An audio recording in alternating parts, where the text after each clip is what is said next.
우리 흔히 겉으로 보이는 그 무엇이 우리인 줄 아는데 아닙니다. 그 사람의 내면은 가장 중요한 거, 내 속에서 뭐가 있어야 된다고요?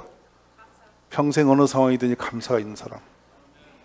두 번째로는 부모님을 인정하고 사는 사람이에요. 저 멀리 하나님과 떠나서도 우리 가정에서 그것부터는 시작이 돼야 된다는 거예요. 오늘 5월을 맞이하는 가정에서 여러분은 감사를 가지고 사시는지요? 부모님에 대해서 아련하지만 그 은혜를 알고 계시는지요? 이 성경이 어디를 봐도 부모는 평가 대상이 아닙니다. 나에게 잘해주고 나를 많이 도와주고 힘있고 사회적 성공이고 가정을 지켜니 많이 그 문제를 성경은 다루질 않습니다. 어디 봐도 부모님이 어쨌다 이런 말이 없어요. 없고 한 가지 집중합니다. 자녀들아, 내 부모를 공경하라. 그러니까 나를 낳아서 내가 존재할 수 있는 유일한 통로는 부모님이신데 그 부모님을 멸시하고 몰라버리는 사람이 어떻게 안 보이는 하나님을 섬기겠는가? 그래서 10계명 중에요, 내 이웃을 내 몸같이 사랑하라고 한 그 말씀의 1번은 부모님과의 관계예요. 그것이 오늘 본문에 나온 메시지입니다. 결국엔 사람이 사람 되면 혼자 잘나고 성공질 수 있는 것이 성공이 아니고 자기 낳아준 부모의 관계부터 시작된다는 거죠. 인생이 태어난 것과 똑같습니다. 오늘 혹시라도 삶이 바빠서 아니면 여러 가지 상황 때문에 내가 나를 낳아준 부모님을 정말 제대로 공경치 못했다라면 지금이라도 마음을 다잡고 돌이키는 은혜가 있기를 바랍니다. 부모님이 만약에 안 계시거든 부모님 같은 이웃들의 어르신들을 공경하는 마음을 품고 그 마음으로 살아가시면 여러분은 축복된 사람이 되는 겁니다. 자기 목숨을 건져준 덩쿨을 사정없이 먹어치우는 사슴과 같이 모양은 사람처럼 사는데 생각하고 사는 것은 동물처럼 사는 사람들, 나는 옳고 항상 남은 틀린 것처럼 생각하는데 본인이 그릇되어 사는 거 결코 정당하지 않거든요. 오늘 말씀을 돌아보면서 우리가 인면수심의 사람으로 서지도 말고 이렇게 배은망덕한 사람의 길도 걷지 마시고 성경이 하라는 말씀을 따라가시기를 바랍니다. 성경에서요, 축복된 모든 우리의 삶의 지침서는 항상 하라라는 명령을 따라갑니다. 그 명령이 언제든지 붙어있는 것을 보면 정말 좋은 건데 안 하는 것들이에요. 근데 하지 말라는 것은 내비둬도 잘합니다. 한번 해볼까요? 성경엔 너 이웃을 싫을 때는 죽도록 미워해라 이런 성경 없죠. 근데 우리는 미움은 알아서 해요. 근데 이웃을 내 몸처럼 사랑하라, 그건 존재는 아는데 행동이 안 돼요. 이중구도로 가져요. 이게 망가진 우리의 모습이거든요. 그러니까 오늘은 나는 어떤 부모를 향해서 어른을 향해서 암묵히 사는 것이 아니라 오늘 성경의 말씀대로 지켜지는 깨달음이 있으면 좋겠어요. 그래서 어른들을 내 부모처럼 생각하는 사람 복이 있습니다. 그래서 저는 이제 교회에서 그런 훈련을 좀 어려서부터 시킬 필요가 있다고 생각이 들어서 막연하게 말로만 하지 않고 실천할 수 있는 하나의 그 프로그램을 저희 교회에 정착시켜 놨어요. 그게 토요일 날 이웃 섬김이에요. 자기 돈 들 거 없고 시간만 좀 내서 자녀들 데리고 우리 애기를 데리고서 어려운 어르신들의 집을 찾아갑니다. 찾아가서 냉장고를 열어봐요. 음식을 바꿔드려요. 갖고 간 걸로 넣어드리고 오래된 거 있으면 치워드리고 청소해드려요. 그리고 적어도 거실만큼은 좀 정리 이 정도는 하고 어른들을 섬기고 오는 겁니다. 이거. 그러면 자녀들과 함께 토요일 한 2시간 정도로 이렇게 섬기면 어떤 일이 생기냐면 어려서 우리 아이들에게 섬김의 체화가 돼요. 체질이 된단 말이에요. 어른들을 섬기는 훈련이 되고 나면 우리가 늙어서도 우리 자녀들이 부모를 버리지 않습니다. 그 훈련이 몸에 배는 거죠.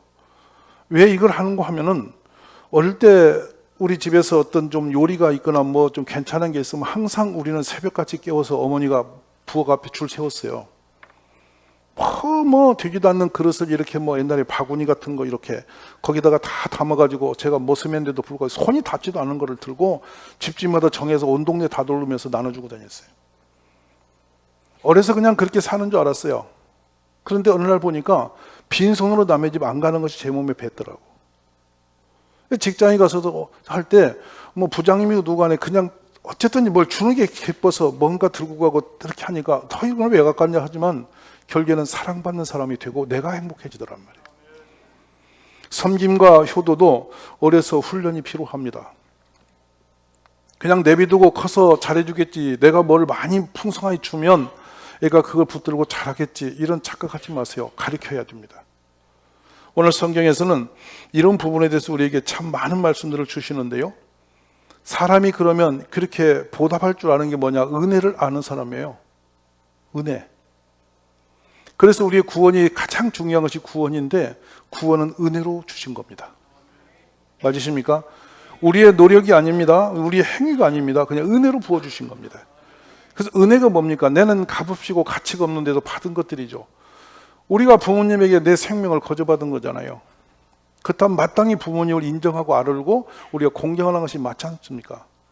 근데 우리는 살다 보니 내 기준에 서서 부모님을 평가한단 말이죠. 어머니가 그러면 안 되고 아버지가 그러면 안 되고 왜 그렇게 하냐고 그러고, 왜 내가 원하는 곳을 안 하고 당신은 그러냐고 그러고, 이러면서 나중에 점점점 배울수록 커갈수록 부모님을 자꾸 꾸짖으면서 돌아서가고 자기가 왕처럼 해버리는 그런 사람이 이 땅에 많단 말이에요. 그리고 노인들이 설 곳이 없어. 자녀에게 뭐라고 하면 혼내. 근데 제가 보면 그래요. 우리 부모님이 자녀에게 기대하는 건 뭐지? 뭐 집을 사달래, 목숨을 내달래, 뭐 어마어마한 걸 달래, 이런 건 아니잖아요. 안부 인사 하나 제대로 따뜻하게 하는 거. 어느 날 전화가 와서 아이고 어머니 별일 없으신가 늘 궁금하다, 아버지 편안하십니까, 이 인사말 한마디로 부모님들의 마음이 녹아지고 감동이 되는데 그것마저도 안 해. 그러니까 이렇게 매몰찬 사람이 사는 그 모습이 정당한 것이 아니고 보통이 아니라 인면수심이다, 그런 얘기예요. 배은망덕이다 이 말이죠. 오늘 이렇게 잘못 걸어왔던 길이 있다면 돌이킴이 있기를 주의 이름으로 축원합니다. 그래서 고린도후서 6장에는 하나님의 은혜를 헛되이 받지 마라. 내가 은혜 베풀 때에 너에게 듣고 구원의 날을 도왔다 하셨으니 보라 지금은 은혜 받을 만한 때요, 보라 지금은 구원의 날이다. 로마서에 가면은 내가 빚진 자라는 거예요. 형제들아, 우리가 빚진 자라도 육신에게 육신대로 살지 마라. 너희가 육신대로 살면 반드시 죽을 것이라도 영으로서 몸의 행실을 죽이면 살리니. 자, 뭡니까? 은혜를 거저받았으니 은혜의 가치를 갖고 살아라는 거예요. 부모님에게는 우리는 평생 잘했든 못했든 부모에게 빚진 자예요. 왜냐하면 내 생명이 이 땅에 존재하는 건 누구의 삶입니까? 부모님의 그 헌신과 낳아주심의 은혜가 없이는 내가 존재할 수 없잖아요. 근데 나를 이 땅에 있게 하시고 나를 낳아주신 부모님을 멸시하고 무시하면 어떻게 사람이라 하겠냐 이 말이에요. 성경은 그 부분을 한 군데가 아니라 수없이 지적하고 계세요. 심지어는 부모를 대적하고 부모를 멸시하는 자는 돌로 쳐 죽이라고 말씀을 정확하게 하세요.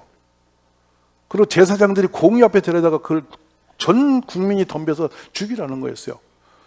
몇 해 전에 제가 이 설교를 이 5월에 했더니 초등학교 3학년 된 애가 저 엘리베이터 앞에 서 있어요. 저를 만나려고. 그동안은 뭐라고 하냐면 목사님 진짜 때려 죽입니까? 이렇게 물어. 그래서 제가 걔가 말씀을 제대로 들은 거야. 아마 죽다 말다 하나님의 돌로 치라는 것은 무시무시한 재앙이 뒤에 오는 거야. 그랬더니 큰일 났다는 거예요. 그래서 이제 엄마 보고 내가 물었어요. 왜 그러냐? 제가 엊그제 대들었대. 그래서 지가 이제 찔린 게야. 그러니까 회개가 돼가지고 놀래갖고 저한테 물어서 그랬지. 부모님이 가서 무릎 꿇고 사과해라. 그랬더니 그날 당장 사과하더래. 그러니까 3학년 아이가 말씀을 제대로 들은 거예요. 그래 인마 덤빌 때가 떨어졌지 엄마한테 덤비면 되냐 그랬더니 이제 알았다는 거야. 아멘이세요? 저는 그 아이의 그 말씀을 받음이 참 저는 감동이었어요. 그래서 오늘 말씀은 뭐라고 말씀하냐면 출애굽 20장 12절에는 내 부모를 공경하라. 그리하면 내 하나님 여호와가 내게 준 땅에서 내 생명이 길리라.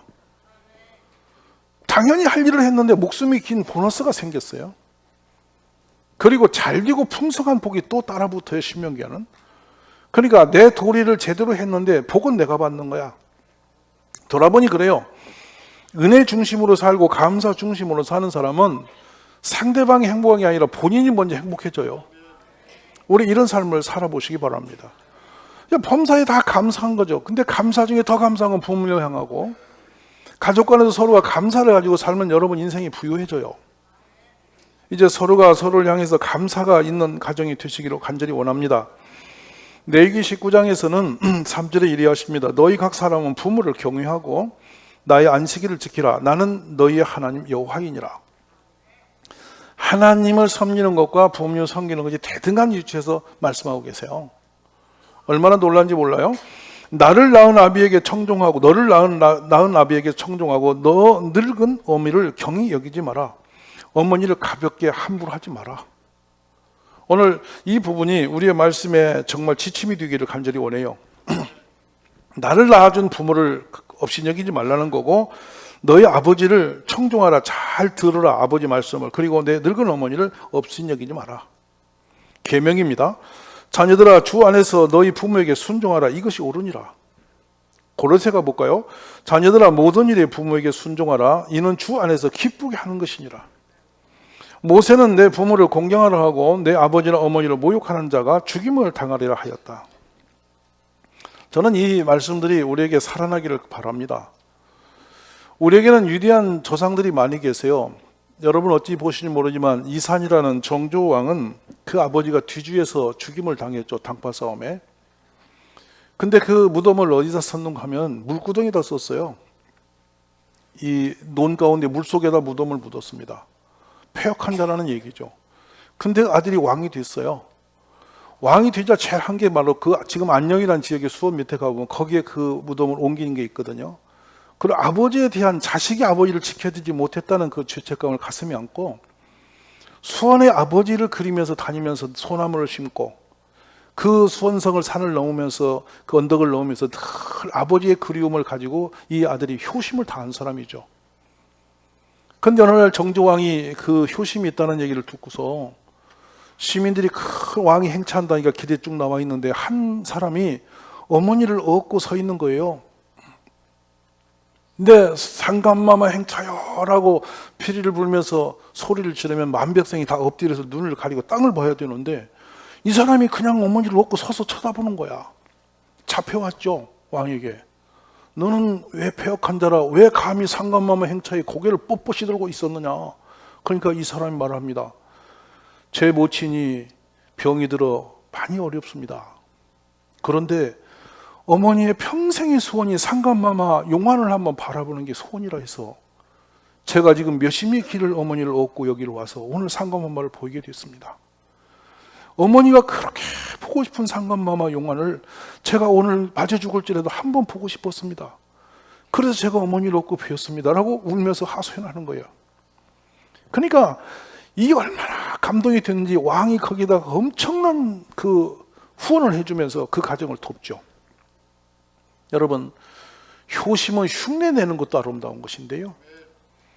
우리 마음에 그런 마음이 일어나기를 기도하시기 바라요. 부모에 대한 자세를 우리가 하지 말아야 할 것과 경계 말씀을 주시는데 그게 신명기 27장 16절이에요. 그의 부모를 경휼히 여기는 사람은 저주를 받을 것이라 할 것이요 모든 백성은 아멘 할지니라. 자, 이게 어떤 말씀이냐면요. 그러니까 제사장들에 속한 우리 레위 족속이 뭐라고 하냐면 자기 부모를 얕보고 멸시하는 자는 저주를 받을 것이다라고 외치게 하면은 회중이 따라 외쳤다는 거예요. 그리고 전부 다 다시 백성들이 그 말씀을 받을 때 아멘 아멘 하면서 화답했다는 거예요. 여러분 한번 따라 해보시겠습니까?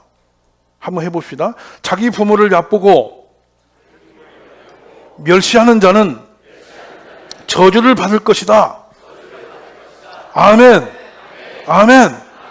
이래 했단 말입니다.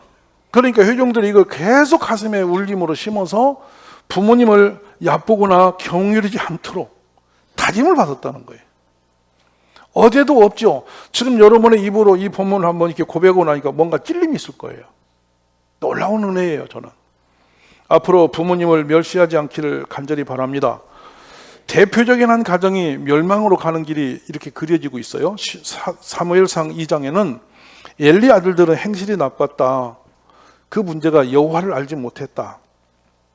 13절에 어떻게 시작되느냐 보십시오. 제사법에 관한 규정도 무시했고 사람들이 제사를 드리고 고기를 삶으면 그들은 하인을 보내서 세 발 달린 쇠 갈고리로 고기 삶는 소태나 남비나 가마에 마구 찔러 넣어서 갈고리에 걸려 나오면서 무엇이든지 가져오겠다. 그들은 실로에 제사 드리러 오는 모든 이스라엘 사람들에게 이런 무리한 짓을 일상적으로 행했다. 이뿐만 아니라 그 하인은 단에 제물에 기름을 태우기도 전에 와서는 제사장은 삶은 고기를 원치 않는다 하면서 제사장이 구워 먹을 날고기를 생고기를 달라고 강조했다.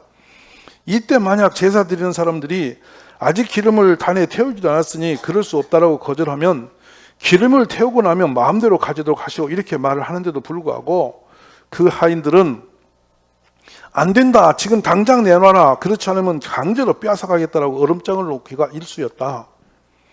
엘리의 아들들이 짓는 이 죄가 여호와 보시기에 매우 컸던 것은 그들이 여호와께 드리는 백성들의 제사를 멸시하고 있었기 때문이다.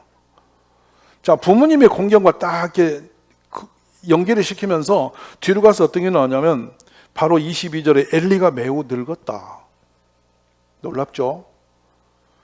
늙었는데 그 아비 엘리가 그 아들들이 온 이스라엘 사람들이 이스라엘에게 행한 모든 일과 회막문에서 수종드는 여인들과 동침하였다는 소식을 듣고 그들에게 말씀하기를 너희가 어찌해서 이런 일을 하느냐? 내가 너희의 악행을 이 모든 백성에서 듣고 있노라. 내 아들들아, 그리하지 마라. 내게 들리는 소문이 좋지 아니하니라. 너희가 여호와의 백성으로 범죄하게 하는구나. 아버지가 매우 인격적으로 자녀들에게 좋게 말을 했어요. 그랬더니 이 자녀들이 어떻게 되냐면 그들이 자기 아비의 말을 듣지 아니하였으니 이는 여호와께서 그들을 죽이기로 뜻하셨습니다. 무섭죠? 아버지 말을 안 듣고 거역했는데 그것이 그들을 죽는 길로 하나님은 결정한 표현이었다는 거예요. 우리 자녀들을 바로 세우심이 있기를 바랍니다. 나이가 들어서 늦게 난 자녀들이 얼마나 귀했겠어요. 그러니까 함부로 하지 못하고 그냥 좋게 키운 아들들이 이렇게 버릇없이 커버린 거예요. 심각합니다. 그래서 결국에 뒤로 가면 너는 어찌하여 내가 내 채수에서 명령한 내 재물과 예물을 밟으며 내 아들들을 나보다 더 중히 여기느냐? 내 백성 이스라엘이 드리는 가장 좋은 것으로 너희 자녀들을 살찌했느냐? 이러면서 하나님은 그 가정에 가문에 저주를 붓습니다. 보라, 내가 너의 팔과 내 조상의 집 팔을 끊어 너 집에 노인이 하나도 없게 하는 날이 이를 거다. 이스라엘에게 모든 복을 내리는 중에도 너는 네 처소에서 환난을 볼 것이고 내 집에 영원토록 노인이 없게 된다. 치명적인 재앙입니다. 자녀를 바로 세우지 못하면 그 가문에는 그냥 괜찮은 게 아니라 재앙이 온다는 거예요. 오늘 우리는 효도하는 것부터 가르치고 사람 된 것부터 가르치는 가정이 되었으면 좋겠어요. 그래서 뒤로 가면 그 심판은 너희가 무엇을 가져도 내가 거두지 않고 그대로 행하겠다고 맹세를 하나님이 스스로 하세요. 잠언 15장 5절에 가면 아비의 훈계를 없인 여기는 자는 미련한 사람이다. 경계를 받는 자는 슬기를 얻을 자니라. 아이의 마음에는 미련한 것이 얽혔으나 징계하는 채찍이 이를 멀리 쫓아내리라. 자녀를 좋게 키우는 게 아니라 부모님이 엄히 잘 바로잡아서 길러야 된다는 말씀을 하시는 겁니다. 저절로 되지 않는다는 겁니다. 에스겔 22장 7절에는요. 그들이 내 가운데에서 부모를 없인 여겼으며 내 가운데서 나그네를 학대하였으며 너 가운데서 고아와 과부를 해하였도다. 재앙의 때 오는 사람의 사유의 풍토입니다. 우리는 우리 자녀들이 부모를 공경하는 아이들로 클 수 있도록 잘 지도하심이 있기를 바랍니다. 잠언 30장에 가면요 11절에서 아비를 저주하며 어미를 축복하지 아니하는 무리가 있느니라. 아비를 조롱하며 어미 순종하기를 싫어하는 자의 눈은 골짜기에 까마귀에게 쪼이고 독수리 새끼에게 먹히리라 그랬어요. 얼마나 무서운 책망이십니까? 오늘 우리가 이런 말씀을 들으면서 부모님을 향한 우리 마음이 다시 한번 정리되기를 간절히 축원합니다.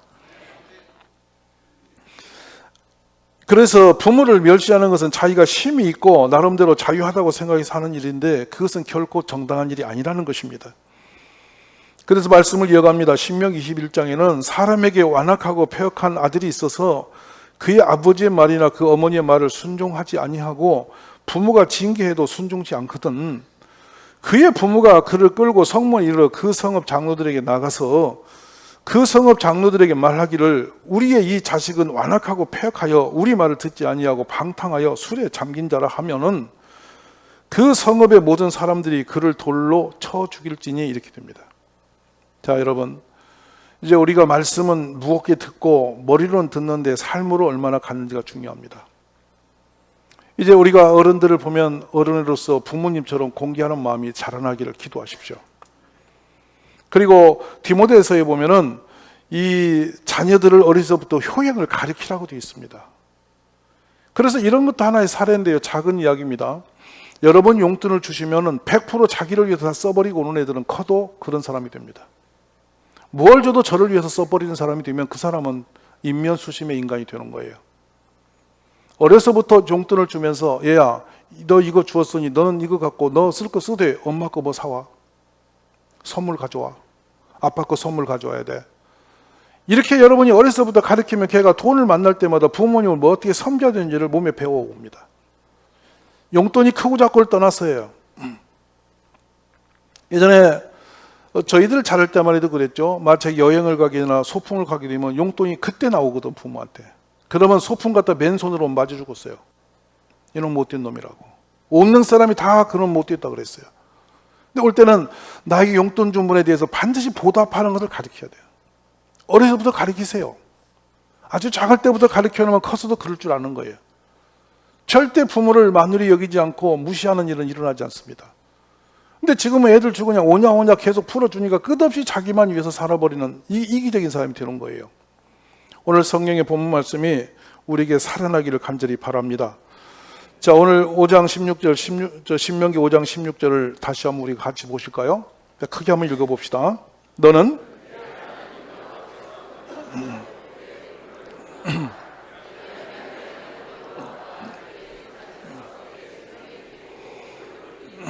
아멘. 자, 이제 보세요. 부모님을 공경하면 하나님이 주신 땅에서 오래 살 것이며 그냥 오래 사는 것이 좋은 게 아니라 복을 받고 산다는 거예요. 저는 인간의 도리를 우리가 행할 일을 마땅히 했는데 상급이 따른 일은 여기 걸려 있어요. 다른 데도 물론 하나님이 기뻐하시지만은 부모님께 공경하는 것은 반드시 약속된 축복이 있다는 거예요.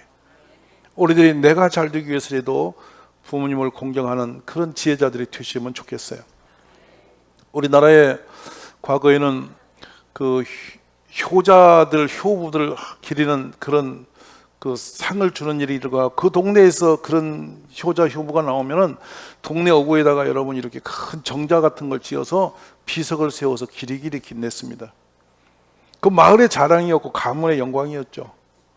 종종 보면 이 효부들이 나와요. 지금도 나와요. 근데 그분들 보면 부모님이 멋지게 성공되어서 효자가 되는 게 아니고요. 매우 질병에 시달리거나 열악한 부모님을 그냥 심다히 섬긴 분들에게 주는 상이에요. 그 상을 받는 분들이 항상 이 얘기를 하면 뭐가 하냐면 우리 어머니가 이렇게 계셨기 때문에 내가 상을 받았다. 어려운 부모님이 계신 것이 나에게 축복의 끈이었다 이 말이에요. 아무리 잘하고 싶어도 부모님 안 계시면 의미 없잖아요. 자, 겉으로 돌아오면서 제 경험담 하나를 말씀드려 볼게요. 그냥 전화만 해도 반기던 그 모친이요.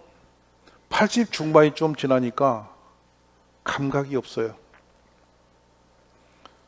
별걸 다 갖다 드리고 아무리 잘해드려도 존중을 모르고 표정 자체가 없고 이 감각이 없어요.